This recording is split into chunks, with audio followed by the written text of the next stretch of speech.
Hello and welcome to origin IAS. आज हम बात करने वाले हैं एक नई सीरीज की जिसमें हम एनसीईआरटीज की समरी कवर करेंगे। आज हम शुरू करेंगे 7th क्लास मिडिवल हिस्ट्री की एनसीईआरटी से।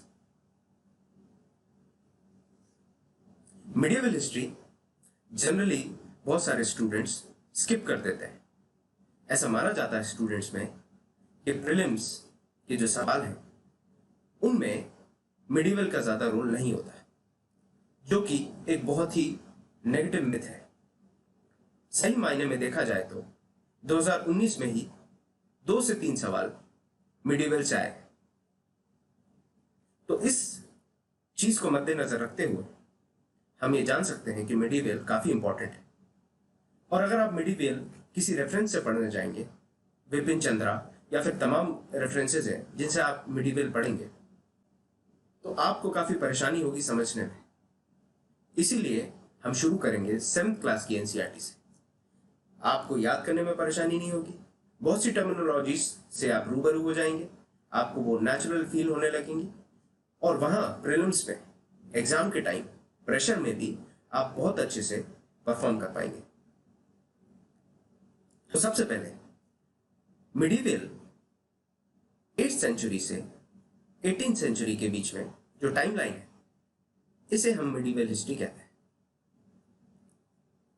यहां पर किस प्रकार के बदलाव आए इंडिया के अंदर और जो न्यू फेज था इंडियन हिस्ट्री का, उसमें किस तरीके से चीजें हुई, कब राष्ट्रकूटास, पालास, साथ ही साथ ऊपर के प्रतिहारास में लड़ाई थी कन्नौज के लिए, यह हमारे लिए समझना जरूरी है। इंटरनल डिस्टर्बेंसेस और उसके साथ जो आए चेंजेस, जैसे कि disintegration of big empires like Pratiharas, जिसकी वजह से वेस्टर्न बॉर्डर्स हमारी पोरस हो गई, वीक हो गई, जहां पे एक डिफेंस था उसकी स्ट्रेंथ कम हो गई, ड्यू टू विच वेस्ट से, अफगानिस्तान के एरिया से इनफ्लो हुआ फॉरेन फोर्सेस का। फॉरेन फोर्सेस में आप देख सकते हैं किस तरीके से मोहम्मद ऑफ गजनी, मोहम्मद गौरी, ऐसे तमाम बाहर से जो इन्वेडर्स आए, उन्होंने लूटा, शासन किया और फिर दिल्ली सल्तनत की शुरुआत होती है। सबसे पहले ममलुक या फिर स्लेव डायनेस्टी की बात करेंगे, उसके आगे हम सिलसिलेवार तरीके से एक सीक्वेंशियल मैनर में मुगल एम्पायर तक पहुंचेंगे और मुगल एम्पायर से फाइनली ब्रिटिशर्स, अंग्रेजों का आगमन, यहां तक अपन चर्चा करेंगे। अब हम बात करते हैं कि हमें एविडेंसेस कहां से मिलते हैं। आप मेरी बात क्यों मानेंगे अगर मैं आपसे कहूं कि मुगल्स बाद में आए, दिल्ली सल्तनत में तुगलक्स या फिर खिलजीज या फिर लोधीज ये पहले आए। इस चीज का प्रूफ हमें मिलता है एपिग्राफ से या इंस्क्रिप्शन से। इंस्क्रिप्शन मतलब किसी जगह पे या तो वो एक पाम लीफ हो सकती है या फिर बिर्च हो सकती है या फिर एक पीस ऑफ पेपर हो सकता है जिसमें इस तरीके की इंस्क्रिप्शंस पाए गए हैं, जिससे हमें इस सीक्वेंस का पता चला। साथ ही साथ कॉपर प्लेट्स, पहले के समय में कॉपर प्लेट्स और स्टोन्स को बहुत ज़्यादा उपयोग किया जाता था पेपर के बनस्पत, क्योंकि पेपर चाइना से आया और फिर कुछ समय बाद भारत में भी बनने लगा। उसके पहले तक copper plates and stones were used. Also miniature paintings, जो कि जहांगीर के समय में काफ़ी पॉपुलर हुई, ये भी आपको एक बहुत इंपॉर्टेंट एविडेंस की तरह काम करती। मॉन्यूमेंट्स तो हैं ही, जिनमें हम बात करेंगे फतेहपुर सिकरी, ताजमहल, आगरा का फोर्ट, ये सारी चीज़ें जो हैं, और भी बहुत से एग्जाम्पल हैं। कुतुब मीनार भी बहुत ही ज़्यादा इंपॉर्टेंट एग्जाम्पल है, एविडेंस है कि किस तरीके से जैन मंदिर को तोड़ के उन्होंने वहाँ पे एक मॉस्क बनाया और फिर एक मीनार बनाई। आगे बढ़ते हैं तो जैसा मैंने आपसे कहा कि जो पहला फेज है वो 8th से 13th सेंचुरी के बीच चलेगा और जो दूसरा फेज है वो 13th से 18th सेंचुरी के बीच चलेगा, जिसको हम लेटर मिडिवल पीरियड कहते हैं। जो पहला फेज है उसमें बात अंदर की होगी, इंटरनल सिचुएशन ऑफ इंडिया की।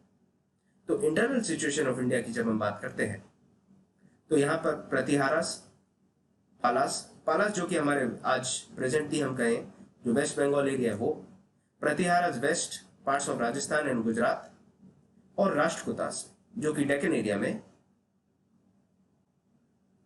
ये तीनों लड़ रहे थे एक एरिया के लिए, जो कि है कन्नौज, जो आज के दिल्ली के पास में माना जाएगा। बाद में नॉर्थ में डिसइंटीग्रेशन होने के बाद प्रतिहारस का राजपूत किंग्स आए, जिसमें राजपूत में चौहान्स थे, तोमर्स थे और भी तमाम इंपॉर्टेंट राजपूत किंग्स आए। नॉर्थ के साथ साउथ में चोला किंग्स का काफी वर्चस्व था।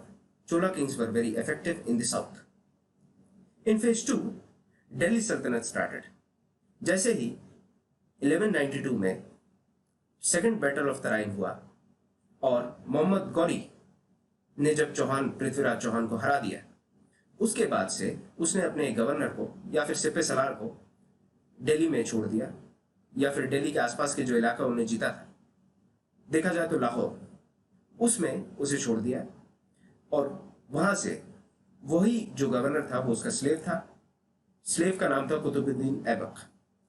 वहां से ये पूरी कहानी चालू होती है दिल्ली सल्तनत की, और जो खत्म होगी इब्राहिम लोदी पर। साउथ में डिसइंटीग्रेशन होता है, बहमनी किंगडम आ जाता है, विजयनगर एम्पायर बनता है, और उसी समय पे, उसी कार्यकाल में मुगल एम्पायर का एडवेंट होता है, जो कि हमें सबको मालूम है 1526 के आसपास जब बाबर आता है।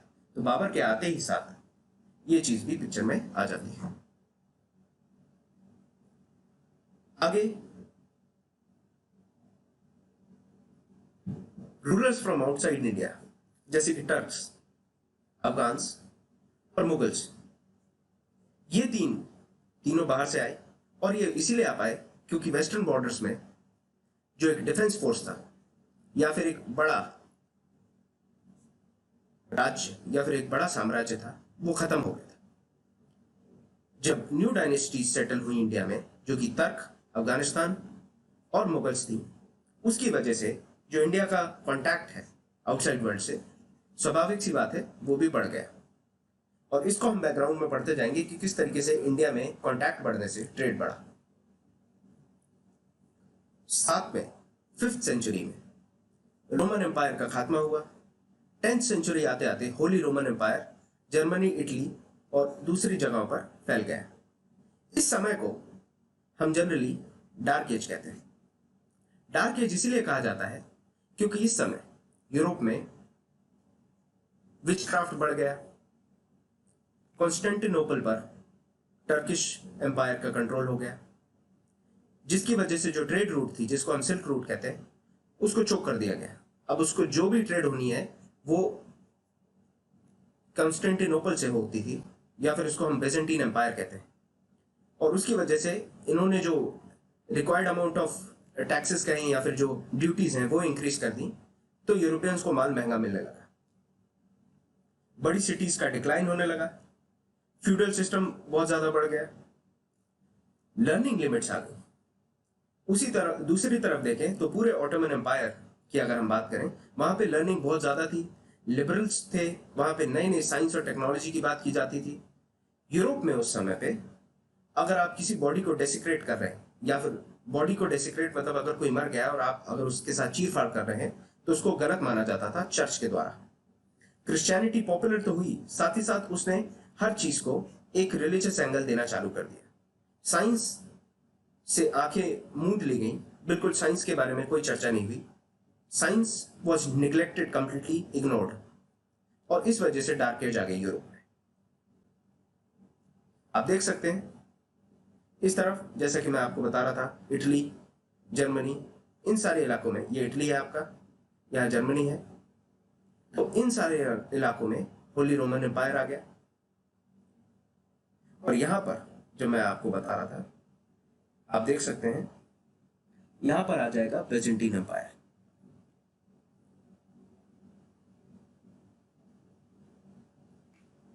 और यही एक कांटेक्ट था हमारे साउथ से या फिर हमारे एशिया से यूरोप के लिए। और जब इस लाइन को चोक कर दिया गया या फिर इस लाइन को कंट्रोल किया गया मुस्लिम्स के द्वारा, तो यहां सप्लाईज रुके। मुस्लिम्स के यूरोप के लिए स्पाइस बहुत ही इंपॉर्टेंट सोर्स था, क्योंकि वहां पे जब ठंड पड़ती थी तब मीट को स्टोर करने के लिए स्पाइसेस बहुत काम आते थे।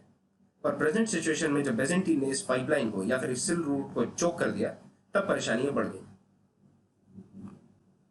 अब during the dark ages and after the dark ages किस तरीके के परिवर्तन हुए। यूरोप में आउटसाइड से बिल्कुल ही कट गया, आइसोलेट हो गया डार्क एज के दौरान।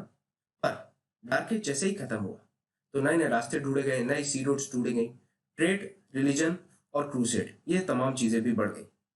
व्यापार इसीलिए बढ़ा क्योंकि नई रूट्स ढूंढ ली गई थी, और रिलीजन इसीलिए बढ़ गया क्योंकि यहाँ पर क्रूसेड्स होने लगे। क्रूसेड्स मतलब लड़ाइयाँ होने लगी क्रिश्चियंस और मुस्लिम्स की।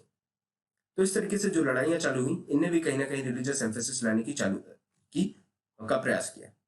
और क्रूसेड सिर्फ एक नहीं थी, एक सीरीज ऑफ वॉर थी, एक सिलसिलेवार तरीके से, क्रूसेड 1, क्रूसेड 2 इस तरीके से थी। अरेबिया में अगर देखा जाए तो 7th सेंचुरी के आसपास प्रॉफिट मोहम्मद ने प्रीच करना चालू किया। ये हम सब जानते हैं, जिससे चालू हुआ इस्लाम। और यूनाइटेड अरब ट्राइब्स जो अरब ट्राइब्स थी वो सारी यूनाइट हुई और एक पॉलिटिकल ग्रुप फॉर्म हुआ। जब प्रॉफिट मोहम्मद की डेथ हुई तब खलीफा का रूल एस्टैब्लिश हो गया, और सबसे पहली जो एम्पायर थी उसका नाम था उमायद। तो उमायद जो एक तरीके से खलीफत एस्टैब्लिश हुई, उसके बाद से ये पॉलिटिकल ग्रुप एक्सपैंड करना चालू किया, और इन्होंने इंपॉर्टेंट ट्रेड रूट्स को कंट्रोल करना चालू कर दिया। इन्होंने चालू किया कंट्रोल करना सहारा मतलब नॉर्दर्न अफ्रीका के पार्ट को, हमारे आज के Saudi Arabia, Arabian peninsula, Iran, Baghdad, Syria, या आप देख सकते हैं डमस्कस, ये आपका इराक है, बगदाद, यहाँ ईरान, इन तमाम इलाकों को इन्होंने कंट्रोल करना चालू कर दिया। 9th सेंचुरी में अब्बासिद खलीफत जो है, ये खलीफत कमजोर हो गई। जो प्रोविंसेस थे गजनी और गौर, ये दोनों इंडिपेंडेंट हुए। सेल्जुक टर्क्स जो थे वो पावरफुल हो गए सेंट्रल एशिया में। सेंट्रल एशिया आप बात समझ सकते हैं, ये आपका जो उज्बेकिस्तान, ताजिकिस्तान, इस तरीके का, इस जगह का इलाका जो है, ये सेंट्रल एशिया का जो पोर्शन है वो काफी ज्यादा पावरफुल हुआ।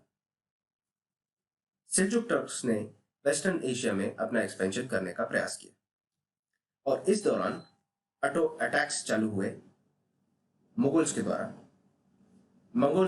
अटैक फ्रॉम मंगोल्स ये चालू हुए चंगेज खान के अंडर, जिसने सेल्जुक को फर्दर वीकन करा। अब आप समझ सकते हैं कहानी, अब्बासिद वीक हो रहे थे, जिसकी वजह से जो प्रोविंसेस हैं गजनी और गौर, ये इंडिपेंडेंट हुए।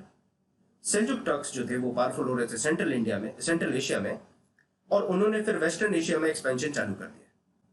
वेस्टर्न एशिया में एक्सपेंड करने के साथ में उनको एक डिफेंस या फिर एक बहुत ज़्यादा परेशानी झेलनी पड़ती थी अटैक्स की मंगोल के द्वारा। और मंगोल के जो सिपह सलार थे, जो उनके हेड थे, जो उनके चीफ थे, वो थे चंगेज खान। तो ये 13th सेंचुरी के आसपास की बात है जब ये सारी चीज़ें हो रही थी।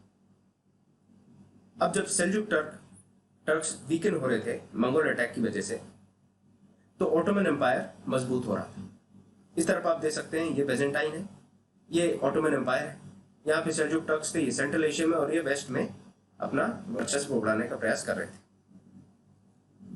मंगोल एम्पायर ये था जिसमें आज का आप देखें मंगोलिया है, ये काराकोरम पूरा बेल्ट है, बगदाद, ये आपका ईरान तक आ गए, समरकंद है, उज्बेकिस्तान और ये तमाम जगह जो भी हैं, ताजिकिस्तान, उज्बेकिस्तान, ये सारी, साथ ही साथ चाइना, आप देखिए ये बीजिंग है, ये जानदाओ है, ये सारी चीज़ें थी वो मंगोल्स कंट्रोल करने लगे। दिल्ली सल्तनत तब इंडिया में थी। सेल्जुक एम्पायर देखिए आप लास्ट मैप में और इस मैप में कितनी ज़्यादा श्रिंक हो गई, ये श्रिंक होकर इतना सा रह गया। और बेजेंटीन एम्पायर, ये आपका कनेक्शन है, ये आपको कनेक्ट कर रहा है एशिया से Europe. Mongols in west Asia, in southern Russia अपना एक्सपेंशन बढ़ा रहे थे, जैसा कि मैंने आपको इस फिगर में बताया कि किस तरीके से ये साउथ एशिया में और ये रशिया में भी कहीं ना कहीं अपने एक्सपेंशन कर रहे थे। और उन्होंने चाइना में तो अपना रूल एस्टैब्लिश कर लिया था। तो सिल्क रूट जो थी, जो कि हम जानते हैं चाइना से और इंडिया से होके जाती थी, ये पूरी रूट इसी दौरान 14th सेंचुरी के मिड में कंप्लीट हुई, और जिससे ट्रेडिंग होने की वजह से इफेक्टिव इन्वेंशंस भी हुए, जिनमें बहुत ही मुख्य इन्वेंशन था गन पाउडर और पेपर। इन्वेंशन हुआ प्रिंटिंग का और कंपास का। आप जानते हैं जो प्रिंटिंग का इन्वेंशन हुआ ये चाइना में हुआ, और पेपर का इन्वेंशन भी चाइना में हुआ और कंपास का भी। और यहीं से यूरोपियंस को जब कंपास, प्रिंटिंग और पेपर, साथ ही साथ गन पाउडर का जब आइडिया मिला, तब जाके उन्होंने नई नई सी रूट्स निकालने की कोशिश की। उन्होंने लड़ाकू जहाज बनाए और प्रिंटिंग भी चालू की। अब इन सारी परिस्थितियों से, इन सारी एक्टिविटीज से जो बैकग्राउंड में चल रही है, उससे इंडिया पे क्या असर पड़ा? तो जो मर्चेंट्स थे, चाहे वो अरब के मर्चेंट्स हों या फिर वो मर्चेंट्स हो इंग्लिश या फिर कोई भी मर्चेंट्स है, वो अपने साथ कार्गोस तो लाए, अपना माल तो लाए, माल के साथ वो अपना कल्चर भी लेकर आए। अरब मर्चेंट्स इंडिया में आते थे अपने गोल्ड बेचने के लिए। उनके साथ उनका जो कल्चर है, उनके खान पान का तरीका है, उनके रहन सहन का तरीका है, वो भी कहीं ना कहीं इंडिया में आया और इंडिया में बहुत सी जगहों पर अडॉप्ट हुआ। इन ट्रेड रूट्स ने जो छोर थे विश्व के, आप बेजेंटीन एम्पायर की बात करें या फिर यूरोप की बात करें, चाइना की बात करें, ये तमाम जो भी चीजें थी, रशिया, ये सब एक दूसरे से जुड़ रहे थे। World became closer and it became smaller, it started shrinking, क्योंकि ट्रेड रूट्स इतनी इफेक्टिव थी कि आप यूरोप का माल इंडिया में, इंडिया का माल यूरोप में देख सकते थे। चाइनीज सिल्क का बहुत डिमांड था, पेपर का बहुत डिमांड था, गन पाउडर का बहुत डिमांड था, क्योंकि जहां भी लड़ाई होती थी गन पाउडर बहुत ही इंपॉर्टेंट चीज बन गई थी। बाबर की जो लड़ाई थी उसमें भी effective use of gun powder की वजह से उसने लड़ाई जीती थी। जिसमें हम कैनन्स की बात करेंगे, यूपीएससी का एक सवाल भी है जिसमें उन्होंने बात की है कि किस तरीके से बाबर लड़ाई जीता पानीपत की, पहली बैटल ऑफ पानीपत। इंडिया का जो कॉन्ट्रैक्ट था अरब्स के साथ और चाइना के साथ जो ट्रेड थी वो भी काफी बढ़ गई इन ट्रेड रूट्स की वजह से। मुगल्स और टर्क्स जो है वो भी भारत में आए, पर वो पहले आए ट्रेडर्स की तरह, पर भविष्य में वो कॉन्करर्स हो गए। उन्होंने धीरे धीरे जागीरें जीती, लड़ाइयां जीती और फिर वो कॉन्करर्स हो गए, हेडमैन्स हो गए और किंग्स हो गए। ये हमने डिस्कशन किया है फर्स्ट चैप्टर का। हमने एक फेज वाइज मैनर में एनालिसिस किया, 8th सेंचुरी से 13th सेंचुरी, ये हमारा फर्स्ट फेज था। 13th सेंचुरी से 18th सेंचुरी, ये हमारा सेकंड फेज था मेडिवल। फर्स्ट चैप्टर से मैं उम्मीद करता हूं आपको क्लियर हो गया होगा किस तरीके की क्रोनोलॉजी चली। सवाल ज्यादातर आते हैं साउथ से, जिसमें विजयनगर यूपीएससी का फेवरेट है, बहमनी किंगडम।